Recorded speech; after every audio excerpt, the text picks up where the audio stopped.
menjadikan pengelolaan pendidikan itu bukan prioritas di dalam pelayanan HKBP, yang saya perhatikan begitu. Dan itu bisa dilihat dari, katakanlah, bagaimana sekolah-sekolah kita ini sekarang, guru-guru kita yang saya menyebut mereka itu sebagai pengabdi sejati, karena uang lelah yang mereka terima, saya tidak mengatakannya sebagai gaji ya, uang lelah yang mereka terima, tapi mereka tetap bekerja, dan itu menurut saya suatu hal yang luar biasa. Lulusan sekolah kita masuk ke perguruan tinggi itu trennya meningkat terus. Wow. Karena kita memang melakukan kerjasama, difasilitasi oleh teknologi yang Mbak Marlince tadi. Ada bimbingan tes online yang terus bisa kita lakukan kepada sekolah-sekolah kita yang Tarutung, Sibulga. Dan itu bisa dari Bandung itu kita lakukan, dan hasilnya memang terjadi peningkatan yang cukup drastis dari, katakanlah, ukuran objektifnya salah satunya kelulusan alumni kita di perguruan tinggi negeri ya, Mang? Iya, perguruan tinggi negeri yang saya sebutkan. Shalom saudara-saudara sekalian, kembali lagi bersama saya calon diakones Marlince Lumban Tobing dalam podcast HKBP episode 24.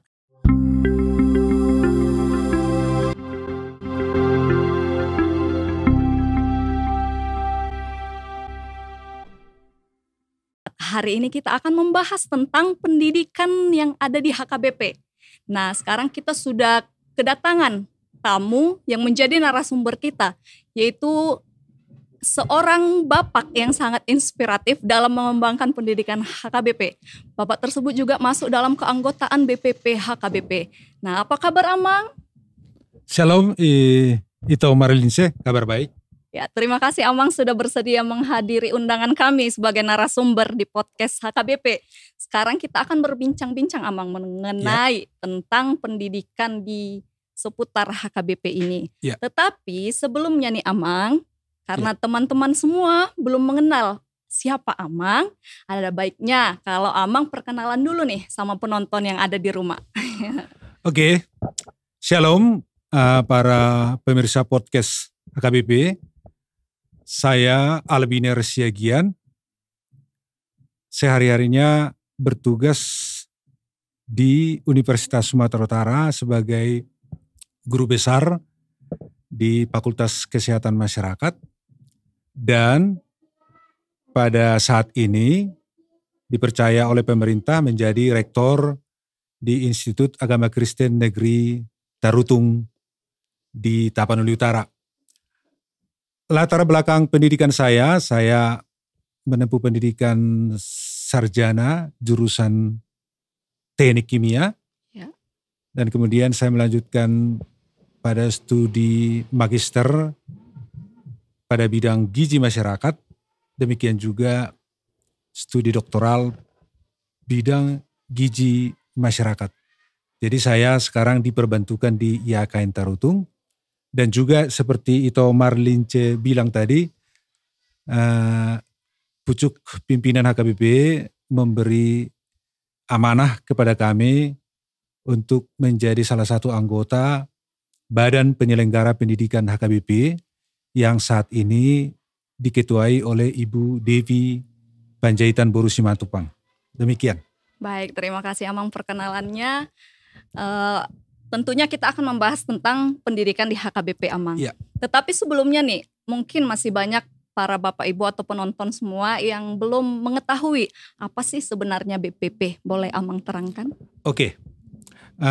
Teman-teman pemirsa podcast HKBP, BPP yang dipanjangkan menjadi Badan Penyelenggara Pendidikan HKBP adalah salah satu badan di kantor pusat HKBP yang ditugaskan untuk menyelenggarakan, mengorganisasikan pendidikan di HKBP mulai dari jenjang TK sampai dengan jenjang sekolah menengah atas atau sekolah kejuruan atas.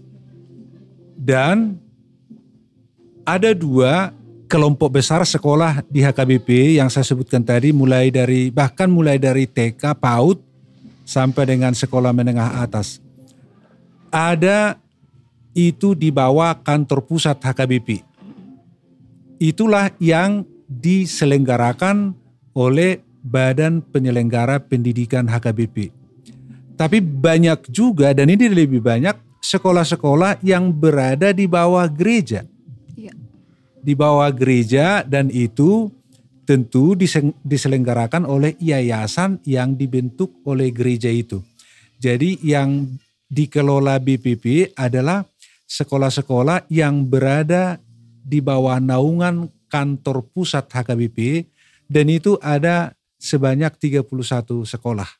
Mulai dari tingkat TK sampai dengan tingkat sekolah menengah atas atau sekolah menengah kejuruan.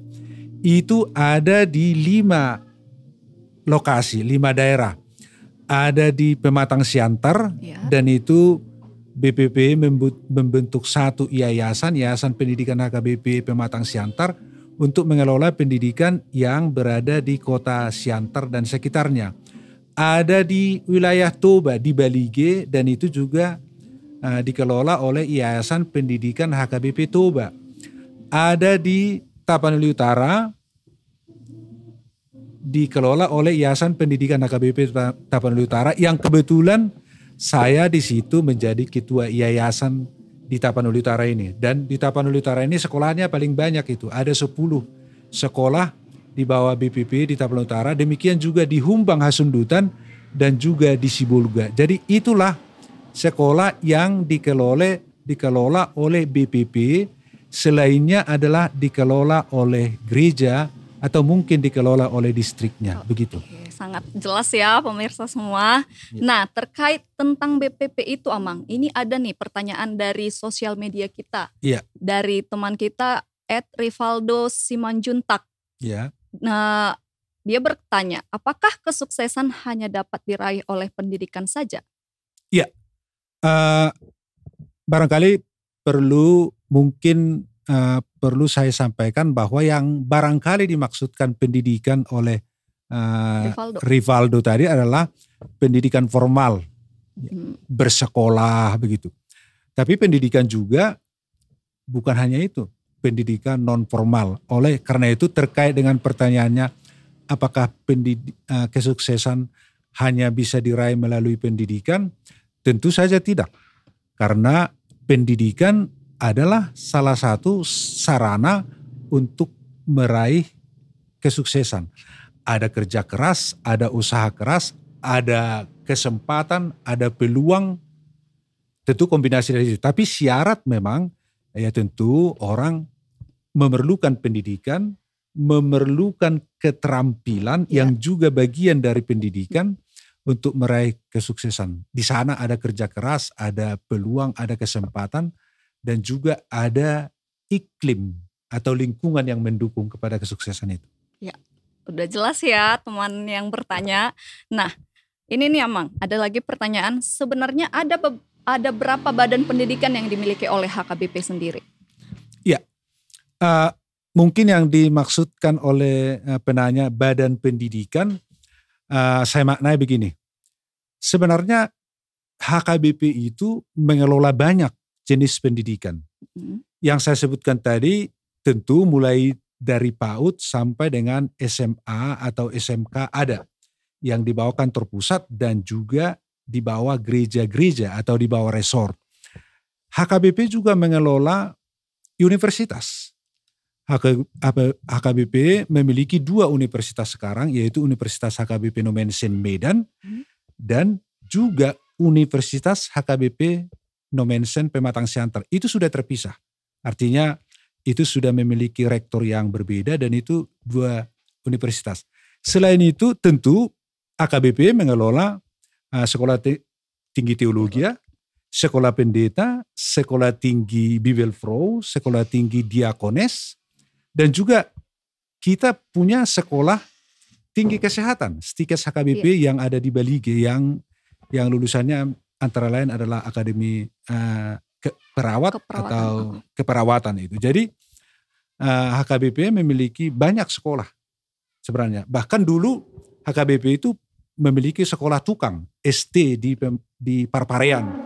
Cuman barangkali ya sekarang itu tidak ada Sudah tidak tutup ada ya, lagi, Mang ya? ditutup. Dan sebenarnya HKBP itu adalah suatu gereja yang menjadi pioner bagi pembangunan pendidikan di negara ini. Iya, saya pikir itu. Oke, tadi memang ini pertanyaannya sudah dijawab ya, Mang. Apakah semua badan pendidikan HKBP di bawah tanggung jawab BPP? Tapi bolehlah Amang jelaskan sekali lagi. Iya, jadi seperti saya katakan tadi, yang di bawah pengelolaan BPP itu hanya 31 sekolah. Dan itu berada langsung di kantor pusat HKBP. Selainnya untuk tingkat TK atau PAUD sampai dengan SMA ada yang dikelola oleh gereja atau resort. Nah, untuk tingkat universitas itu dikelola oleh yayasan. Katakanlah Yayasan Universitas HKBP Nomensen. Yayasan Kesehatan kita di Balige mengelola rumah sakit dan juga sekolah tinggi kesehatan.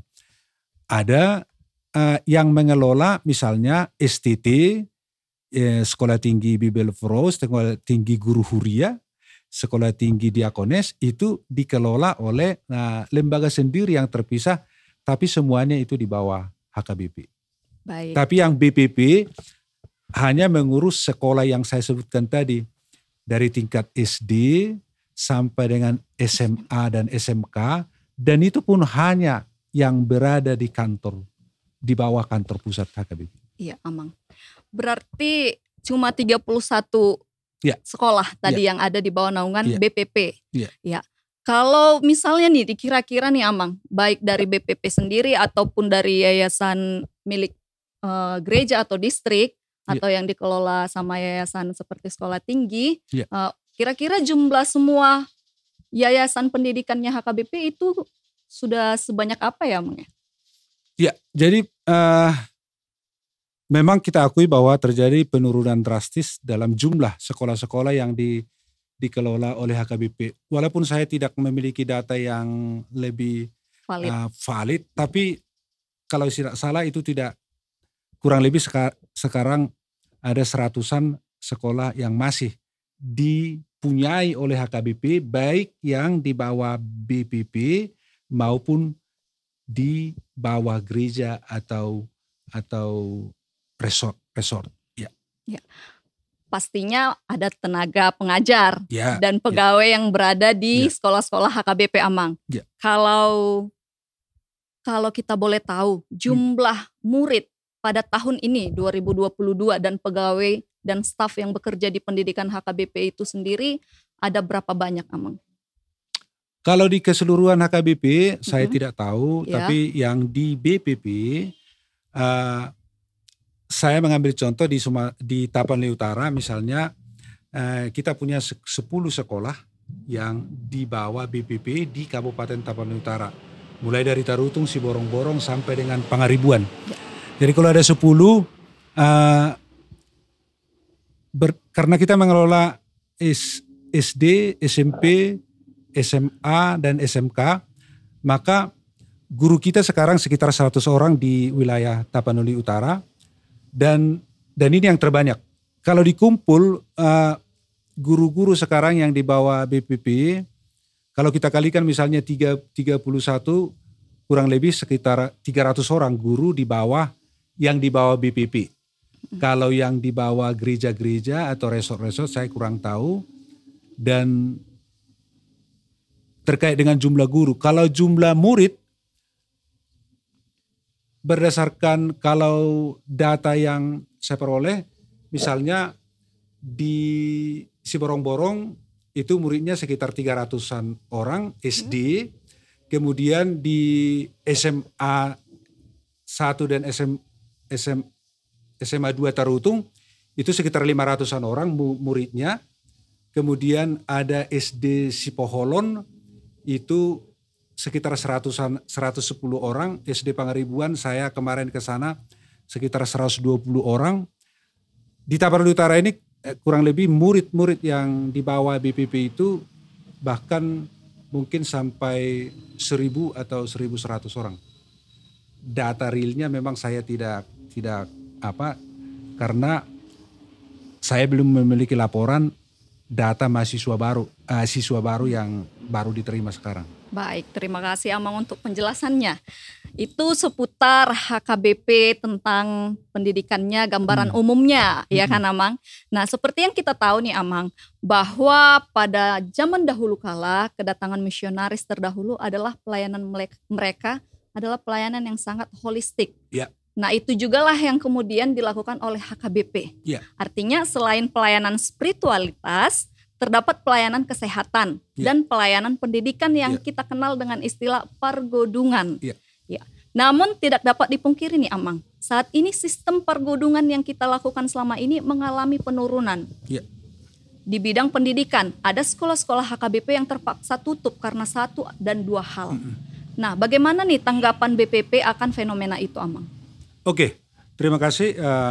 Bicara tentang pergodungan, memang kita tahu konsep pendirian gereja sebagai kompleks pergodungan itu adalah mengintegrasikan minimal 3 hal di situ, yaitu pembangunan iman, partodion itu di gereja, dan pembangunan pendidikan melalui sekolah yang juga didirikan di kompleks gereja, dan juga pembangunan life skill.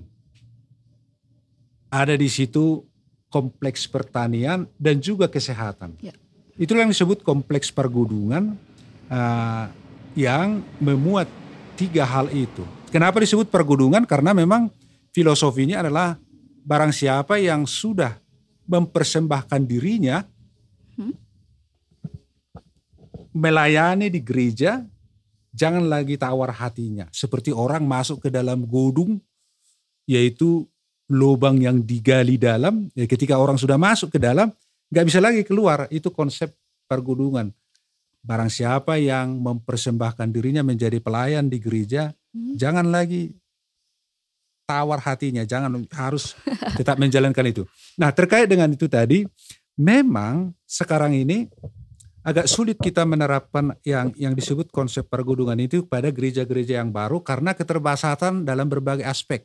Lahan misalnya, kita nggak punya lahan lagi seperti dulu mendirikan gereja yang lahannya luas, tanahnya masih luas, dan memang itu tadi sumber daya yang kita miliki sangat terbatas. HKBP dulu mengambil bagian dalam proses mencerdaskan bangsa ini melalui pendidikan. Dikala pemerintah masih memiliki banyak keterbatasan untuk mendirikan sekolah, HKBP sudah menyelenggarakan itu. Makanya dulu ada guru kan, itu dia juga menjadi guru di sekolah itu sekaligus menjadi guru di gereja. Guru huria atau forhanger di gereja itu.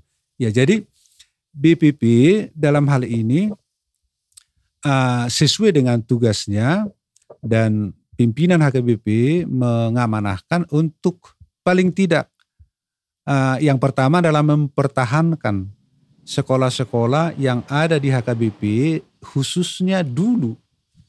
Ini dululah yang diurus yang berada di kantor pusat ini, karena BPP memiliki keterbatasan.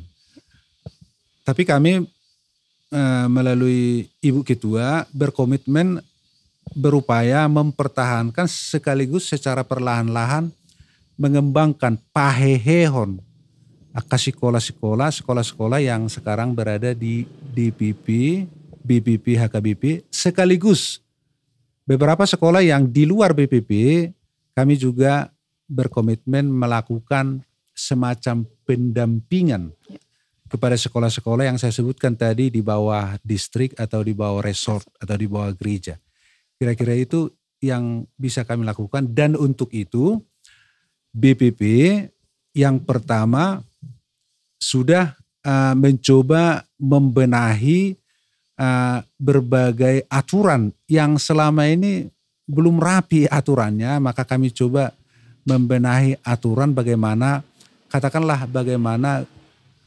kepala sekolah diangkat, bagaimana guru diangkat, agar itu memenuhi aturan yang ditetapkan oleh pemerintah.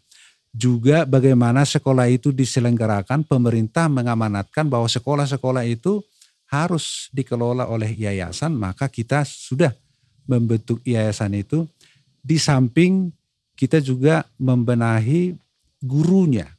Tapi memang BPP punya keterbatasan, oleh karena itu kami pun menyadari bahwa belumlah semua bisa kami lakukan, tapi paling tidak BPP sekarang sudah membenahi gurunya dan BPP juga sudah membangun, merehabilitasi, membangun dari awal beberapa sekolah kita yang memang sudah banyak tidak layak lagi. Ada itu sekolah kita yang masih papan dan itu sebenarnya sudah sangat tidak layak dan itu sekarang sedang dibangun. Ada yang sudah selesai, ada yang dibangun, direhab, ada yang dibangun dari awal, ya. Kemudian ada yang mendirikan perpustakaan, mendirikan ruang baca, ruang guru, itu sudah dilakukan oleh BPP dan itu akan terus kami lakukan ke depan. Kami juga sekarang di Siantar misalnya membentuk semacam kelas unggulan yang bekerja sama dengan pemerintah Jerman, Kementerian Pendidikan Jerman, dan itu sudah berjalan. Kita bangun asramanya untuk layak disebut sebuah sekolah unggulan. Diangkat guru baru yang khusus untuk mengajar di sekolah unggulan itu.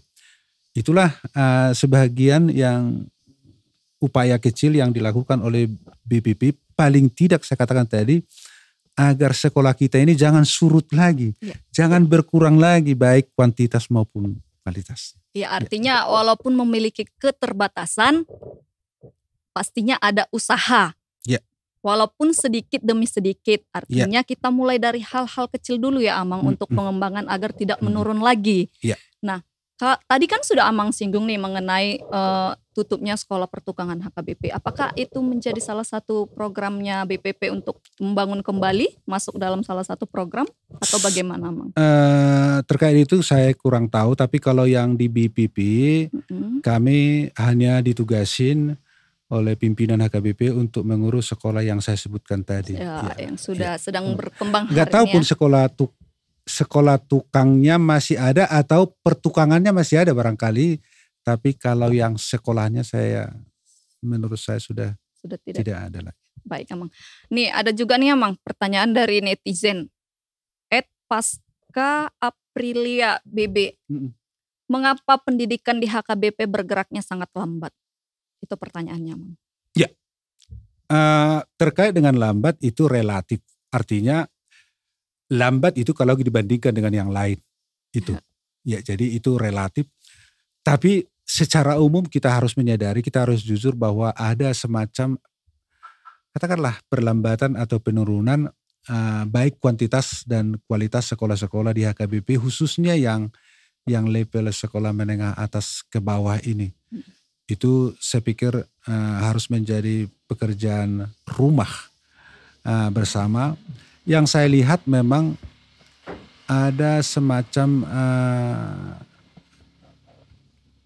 kurang perhatian, kurang seriusan kita mengelola sekolah-sekolah, sementara sekolah lain berlari kencang. Jadi menjadi relatif dia dibandingkan dengan sekolah-sekolah lain. Itu antara lain penyebabnya, sehingga apa yang disinyalir oleh penanya tadi bahwa terjadi penurunan perlambatan sekolah HKBP terjadi. Yang kedua, aspek manajemen pengelolaan sekolah-sekolah kita harus akui memang sudah tidak kompatibel lagi dengan perkembangan pengelolaan sekolah sekarang. Yang berikutnya, dan itu juga sebagai tantangan, banyaknya sekolah-sekolah pemerintah yang muncul di mana-mana dan itu bisa menawarkan misalnya sekolah gratis, macam-macam, dan itu menjadi tantangan. Dan yang berikutnya, saya harus mengatakan bahwa ada semacam kekurang percayaan kita untuk menyekolahkan anak kita di sekolah-sekolah HKBP. Ya, itu kita harus jujur ya. Kita mau mengatakan majulah sekolah HKBP, tahu-tahu sementara kita sendiri juga, tidak berperan dalam hal itu. Bagaimana kita mengajak orang untuk bersekolah di HKBP sementara kita juga tidak melakukan itu. Tapi menurut saya itu kan bukan tidak beralasan. Ya, orang tua barangkali mau menyekolahkannya anaknya kepada sekolah yang menurut mereka berkualitas. Dan itu kan pilihan. Ya, betul. Nah, barangkali yang perlu kita lakukan, marilah kita berbenah. Marilah kita bersama-sama mengembalikan sekolah ini agar saya katakan kejayaan sekolah HKBP itu bisa kita kembalikan. HKBP punya prestasi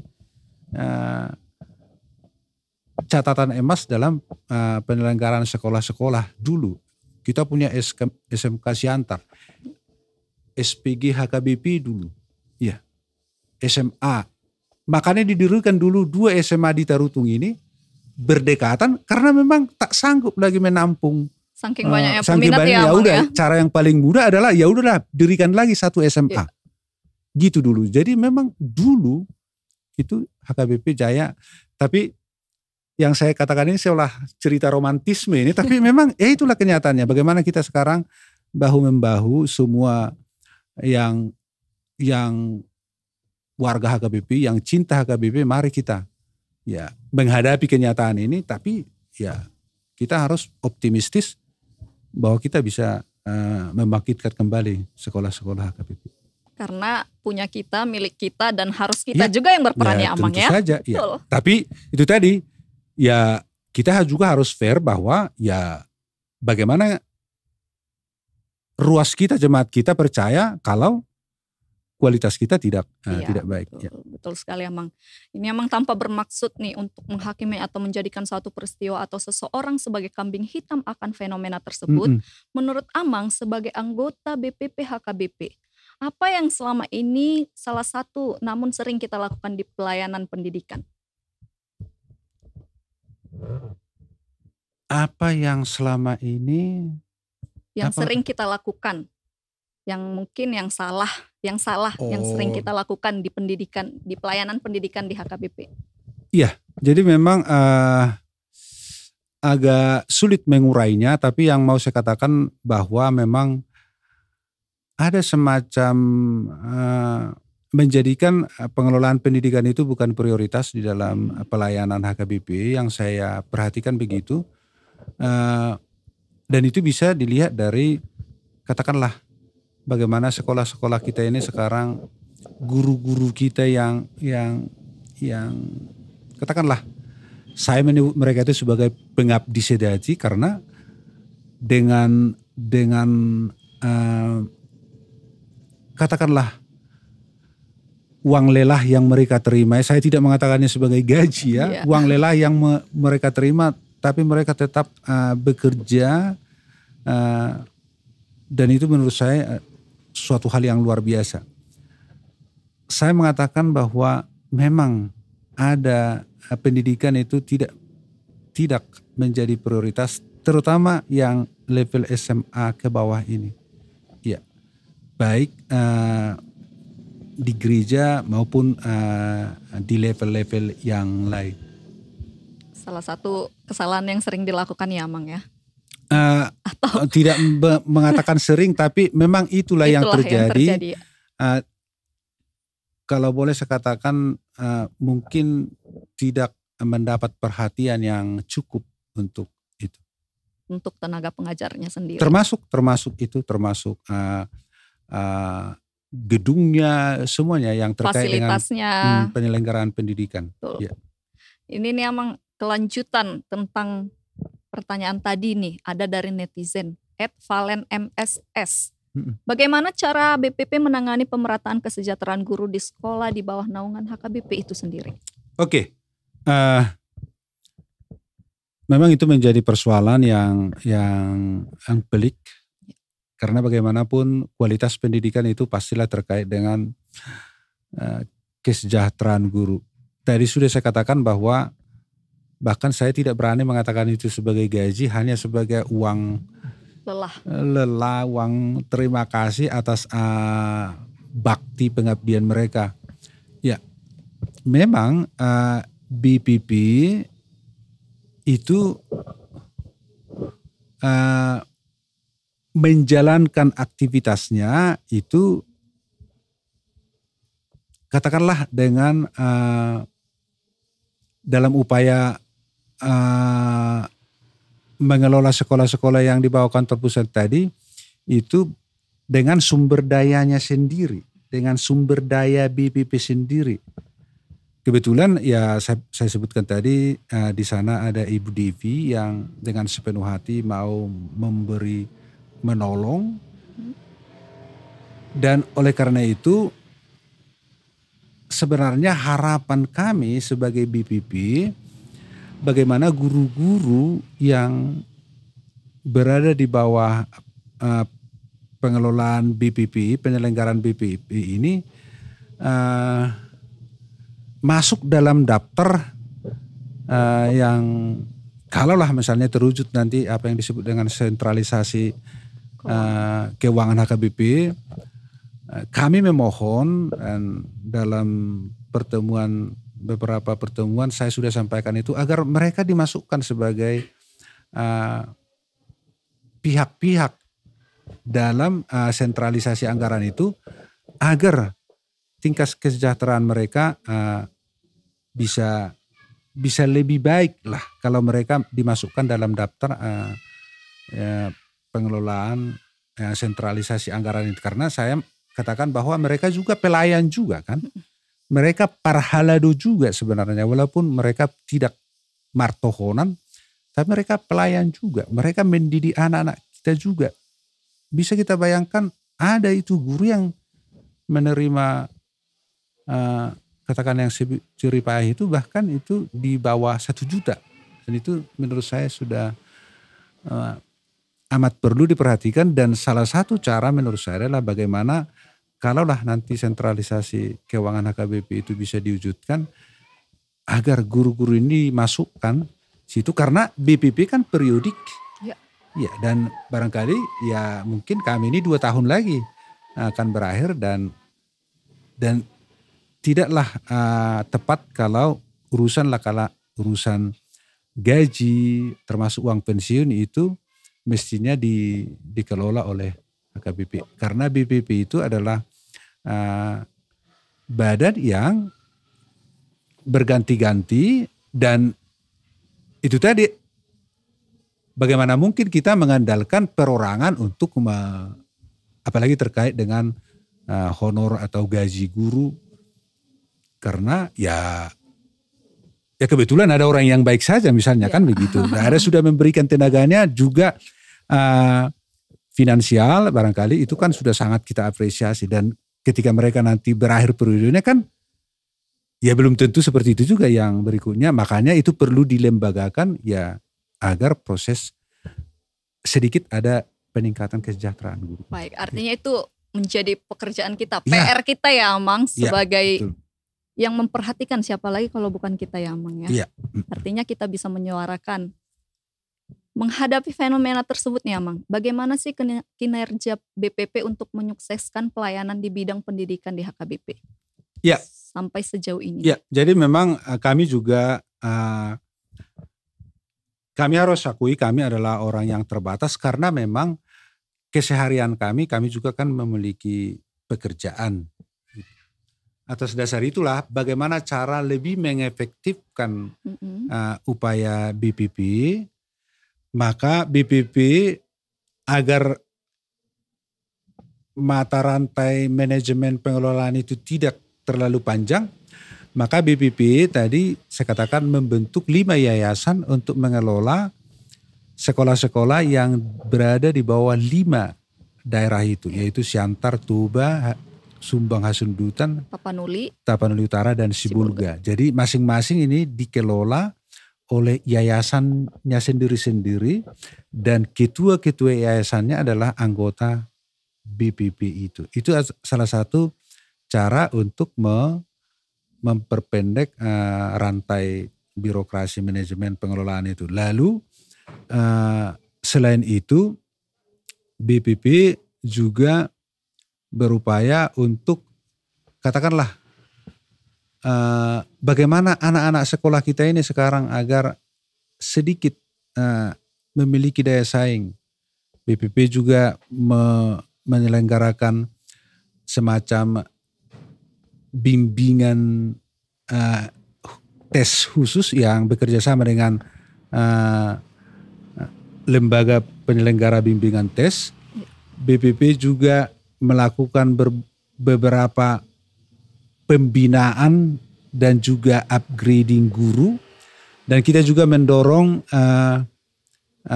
guru kita untuk mengambil bagian dalam tawaran-tawaran yang diberikan oleh pemerintah, dan tentunya tadi dengan terlebih dahulu mendudukkan sekolah kita agar sesuai dengan aturan pemerintah. BPP juga berupaya untuk memastikan izin operasional sekolah kita itu tidak dihentikan terkait dengan misalnya bagaimana status tanah-tanah yang padanya sekolah kita berdiri, karena persyaratan pemerintah sekolah-sekolah yang padanya sekolah kita berdiri itu harus jelas kepemilikannya, dan HKBP juga berupaya untuk katakanlah menjadikan tanah-tanah itu disertifikatkan atas nama HKBP.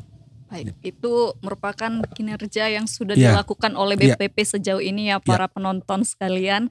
Nah, untuk ini pertanyaan tambahannya, Mang.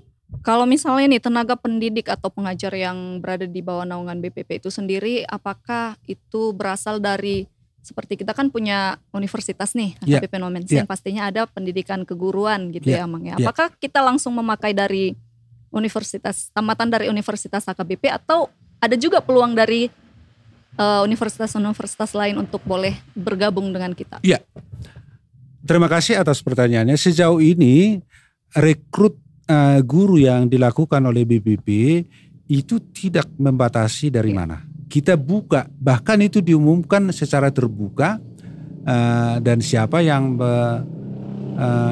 memenuhi syarat silakan melamar, dan ada tentunya dari Universitas HKBP Nomensen, ada dari sekolah-sekolah atau universitas lain, dan itu melalui penjaringan yang sangat independen, termasuk tes psikotesnya dilakukan dan hasilnya itu. Jadi boleh dari sekolah universitas yang di bawah HKBP, boleh dari luar. Bagi kita adalah siapa yang lebih memenuhi syarat, berkualitas, itu yang diterima. Tentu yang saya sampaikan ini adalah yang sudah dilakukan oleh BPP pada masa kami ini. Kami telah melakukan rekrutmen guru khususnya di Siantar, dan itu terbuka untuk umum. Ya. Baik, dan misalnya tidak khusus HKBP aja, bukan ya, Mang ya? Enggak. Bukan ya? Bahkan kita tidak membatasi misalnya apakah dia harus jemaat HKBP, tidak. Ya. Baik. Seperti yang Amang bilang tadi nih di awal, bahwa dulu itu sekolah HKBP merupakan sekolah pilihan sangat favorit gitulah di kalangan jemaat HKBP. Banyak warga jemaat yang menyekolahkan anaknya ke pendidikan HKBP. Namun sekarang kan tidak seperti itu lagi, Amang, karena banyaknya persaingan seperti yang Amang jelaskan tadi. Nah, bagaimana sih progres BPP saat ini dalam membenahi sekolah-sekolah HKBP yang di bawah naungan BPP? Ya, itulah sebenarnya yang sudah saya katakan tadi. Yang pertama, begitu kami diberi amanah oleh OPUI di BPP, yang pertama kami lakukan adalah paling tidak memperlengkapi aturan-aturan terkait dengan penyelenggaraan sekolah agar sesuai dengan aturan yang digariskan oleh pemerintah.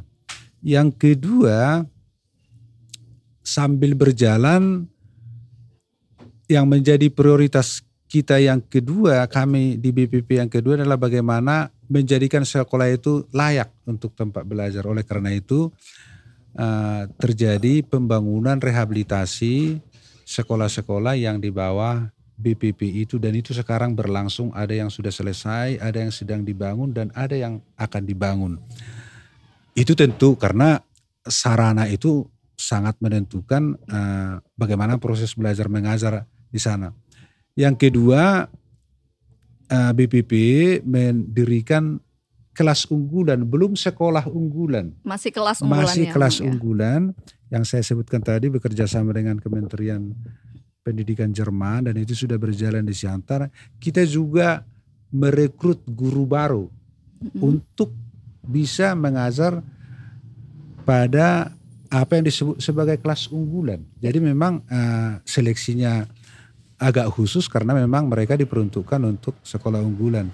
Jadi harapan kita di sekolah unggulan itu nanti mereka tamat dari SMA itu mereka bisa berbahasa Jerman. Wow. Dan kemungkinan berpeluang oleh studi lanjut ke Jerman karena ini kerjasama dengan Kementerian Pendidikan Jerman. Demikian juga di sekolah-sekolah yang lain kita mendorong guru untuk mengikuti katakanlah bagaimana menjadi sekolah penggerak, dan beberapa sekolah kita itu termasuk kepala sekolah penggerak sudah ikut. Kita juga mempersiapkan misalnya bagaimana misalnya SD yang berada di samping kita ini, SD latihan HKBP, karena saya lihat trennya ada perkembangan kemajuan dan salah satu yang kita proyeksikan menjadi sekolah yang menjadi favorit di Tarutung ini. Kita juga punya TK Pembina HKBP ya, yang setahu saya itu termasuk TK favorit. Jadi saya mau mengatakan dengan segala kekurangan kita itu ada harapan untuk membangkitkan ini, tapi bagaimana semua kita di HKBP ini mari kita mendukung, berpartisipasi dengan keberadaan kita masing-masing agar sekolah ini pelan-pelan kita paling tidak janganlah turun lagi lah. Setidaknya jalannya Amang ya. Jalan dan perlahan-lahan. Yang bisa perlahan naik. Kalau di Bali SD kita itu unggulan, SD HKBP itu unggulan. Ya, jadi ada yang memang harus kita pacu agar cepat, ada yang harus kita tata ya, tertati-tati, ada yang harus kita pertahankan agar jangan turun. Begitu keadaannya sekarang. Iya. Seperti yang kita ketahui nih Amang, BPP kan sedang gencar-gencarnya tentang SMA unggul HKBP sama SMP ya satu lagi Amang. Iya. Bolehkah Amang sedikit kira-kira memberitahu gambarannya kepada kita semua nih sama penonton yang ada di rumah, bagaimana sih gambaran umum tentang sekolah itu?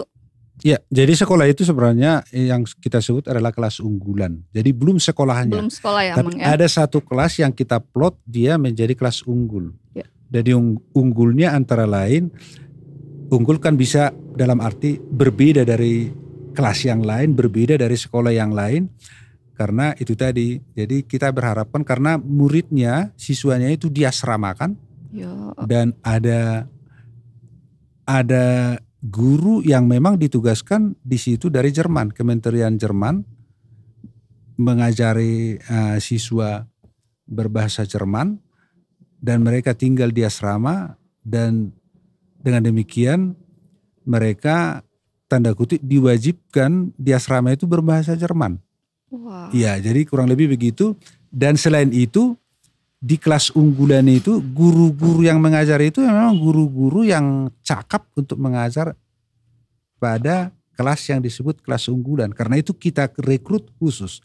Jadi itu ada di Siantar. Jadi silakan bergabung. Kalau bergabung berminat ya sambil kita perlahan-lahan benahi sambil kita pupuk rasa cinta HKBP ini. Ya.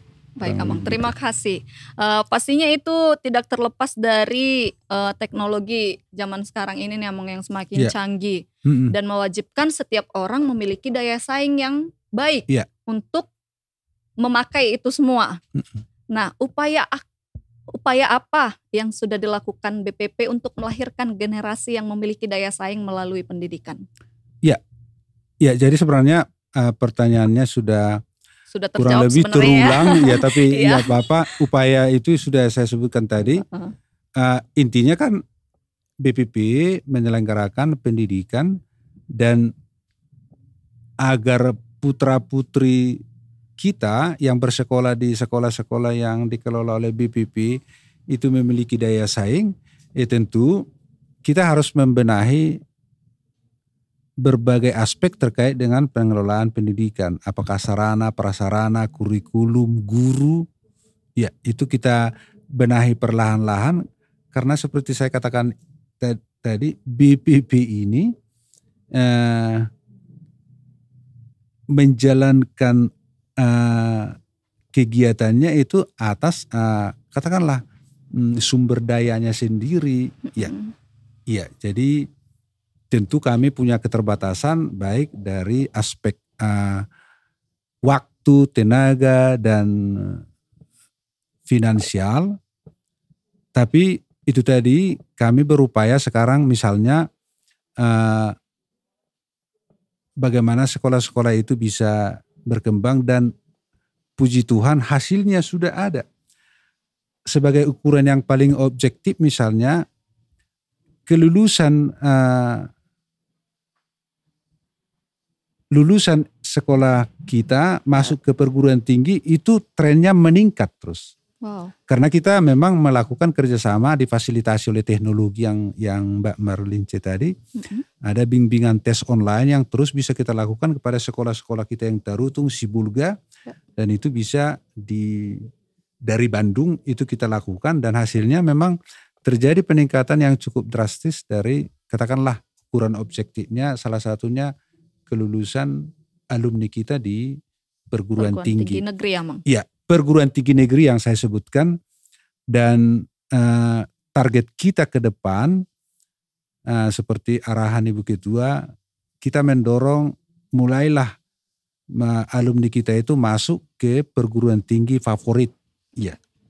Yang disebut favorit misalnya yang di Jawa yang kita sudah tahu misalnya. Tapi untuk yang di Medan ya terjadi peningkatan yang drastis. Lulusan kita yang lulus di perguruan tinggi negeri. Luar biasa ya Mang peningkatannya secara objektif. Nah itu pasti tidak terlepas juga melalui kurikulum. Ya. Artinya seperti kalau tidak salah ya Mang sekarang itu pemerintah sudah membuat kurikulum merdeka. Ya. Ya. Nah bagaimana nih BPP dalam menangani hal itu? Artinya kan kita baru kemarin nih kurikulum 13. Ya. Padahal sudah berganti jadi kurikulum merdeka. Bagaimana BPP dalam membenahi para tenaga pengajar dalam memakai kurikulum yang baru ini? Pertanyaannya menarik. Ya. Memang bagaimanapun kita harus mengikuti kebijakan pemerintah terkait dengan kurikulum. Ya.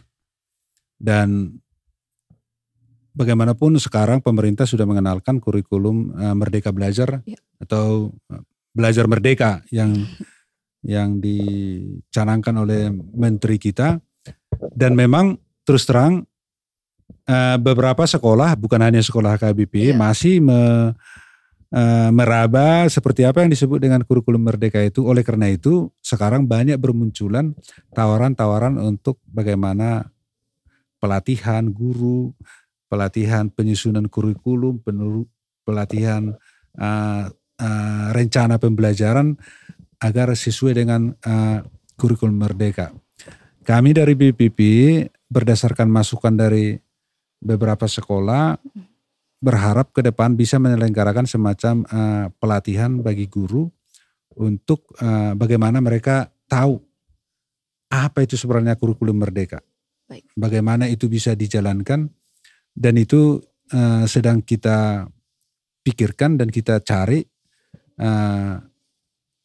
siapa-siapa yang kompeten untuk memberikan penjelasan itu kepada guru-guru kita. Dan kalau misalnya di Tapanuli Utara ini nanti bisa kita gabungkan guru-guru yang katakanlah SD satu kelompok, lalu di tingkat SMP dan SMA satu kelompok kita datangkan katakanlah tutor atau narasumber untuk menjelaskan kurikulum Merdeka. Sedang kami bicarakan itu terutama dengan sekolah dari SD latihan HKBP ini. Tapi itu sudah mulai dipergunakan atau belum Pak? Kurikulum Merdeka sudah dijalankan itu tadi, tapi masih banyak sekolah yang masih mencari bentuk seperti apa, masih gamang menjalankan itu ya tentu saja karena memang masih baru, 2013 pun masih baru sudah datang kurikulum Merdeka. Gitu. Ya. Baik, terima kasih Amang untuk penjelasannya.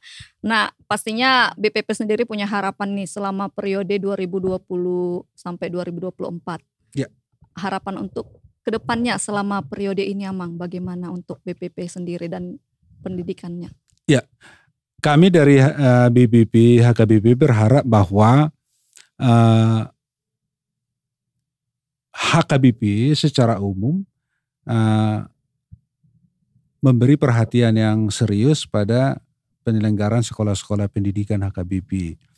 HKBP secara umum ya, termasuk warga HKBP harus memberikan dukungan yang nyata bagaimana kita mengembalikan, paling tidak mempertahankan sekolah-sekolah kita yang sekarang ada, memberi perhatian. Dan itu tadi kami katakan bahwa secara organisasi BPP itu kan berganti-ganti orangnya, paling lama 2 periode kepengurusannya itu pun kalau diangkat atau diberi kepercayaan kembali. Sementara guru kan terus. Oleh karena itu ada kepastian bagaimana status guru-guru kita ini. Ada kepastian di bagaimana, katakanlah walaupun barangkali tidak sesuai dengan katakanlah gaji yang diterima oleh guru negeri, tapi ada kepastian, termasuk ada kepastian mengenai pensiun mereka. Dan menurut kami untuk bisa melakukan itu, untuk bisa mencapai harapan itu adalah bagaimana guru-guru ini masuk dalam katakanlah yang disebut sebagai pegawai yang bisa nanti dimasukkan dalam yang kita sebut sebagai sentralisasi keuangan. Mereka masuk di situ kalau dimungkinkan, sehingga mereka punya kepastian dan dengan tentunya semangat mengajar mereka akan lebih baik dibanding kepada seperti ini. Ada guru-guru kita misalnya yang hanya mengharapkan katakanlah bantuan pemerintah itu. Ya.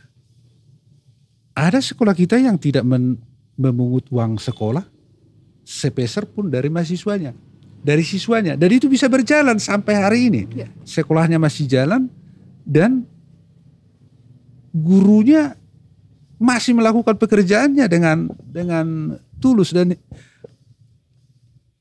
saya pikir ini hal yang harus diperhatikan gitu. Ya. Jangan maksud saya karena mereka sangat baik ya seperti tidak ada persoalan di situ. Sebenarnya ada persoalan di situ. Ya, ya baik Amang, itu harapan-harapan yang harus menjadi pekerjaan kita ya Amang ya. Nah ini nih Amang, terakhir dari netizen NHKBP pelikan real account. Bantuan beasiswa min tu kadongan manang jemaat tanah kurang mampu manang namalo. Ini kayak sepertinya pernyataannya Amang ya, atau bagaimana gitu Amang. Ya. Coba Amang jelaskan sedikit. Memang sejauh ini BPP HKBP belum memberikan beasiswa dalam arti katakanlah yang kita sebut beasiswa rutin begitu. Tapi BPP HKBP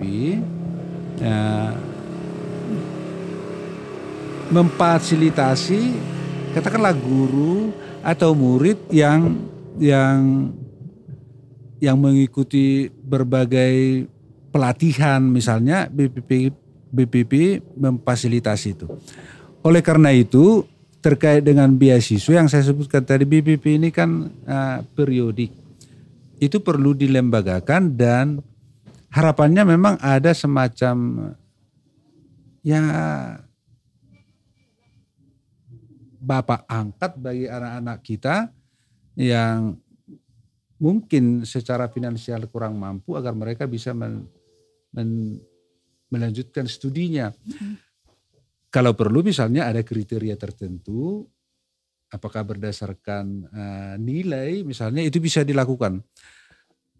Tapi memang HKBP untuk menjalankan ini saja sebenarnya saya pikir kami sudah sangat kesulitan karena kondisi-kondisi yang real yang kita dapatkan tadi seperti itu. Jadi kita masih fokus pada pembenahan aspek-aspek terkait dengan pembelajarannya dan prasarananya sampai sekarang. Karena secara objektif itu yang mungkin kita lakukan, begitulah. Baik Amang, terima kasih Amang. Saya rasa sudah sangat banyak penjelasan-penjelasan mengenai apa itu BPP, bagaimana itu proses dan kinerjanya BPP dan apa yang sudah dilakukan BPP sampai sejauh ini sudah sangat jelas ya para penonton semua di rumah. Ini Amang terakhir nih, ada saran dan masukan dari teman kita netizen. Ya. Seperti yang Amang tadi sampaikan kan, sudah diusahakan ya Amang untuk seluruh tenaga-tenaga pengajar. Ini dari Padli Tambunan, @padli.tambunan, saran dan masukan. Guru di sekolah HKBP terkhusus pelosok belum sejahtera. Tolong peduli dengan guru SD sampai SMA HKBP. Begitu Amang sarannya. Kayaknya ini juga menjadi PR ya, seperti yang dibilang Amang Albiner tadi. Itu sudah menjadi PR dari BPP HKBP itu sendiri. Lantas kita juga sebagai jemaat, sebagai penonton atau sebagai pelayan, hendaklah kita juga memberikan hati kita untuk pendidikan HKBP ini, ya kan Amang, karena ini adalah dari kita untuk kita oleh kita. Artinya jika kita mendukung, maka pendidikan di HKBP juga semakin meningkat sebagaimana yang diharapkan selama ini, ya kan Amang. Baik pemirsa dan penonton sekalian, terima kasih senantiasa selalu setia dengan info-info terbaru HKBP. Terima kasih juga kepada Amang Albiner yang telah memberikan waktunya untuk bertemu dan berbincang-bincang santai pada saat ini. Untuk itu, sampai jumpa di segmen selanjutnya. Terima kasih, salam sejahtera, Horas. Horas.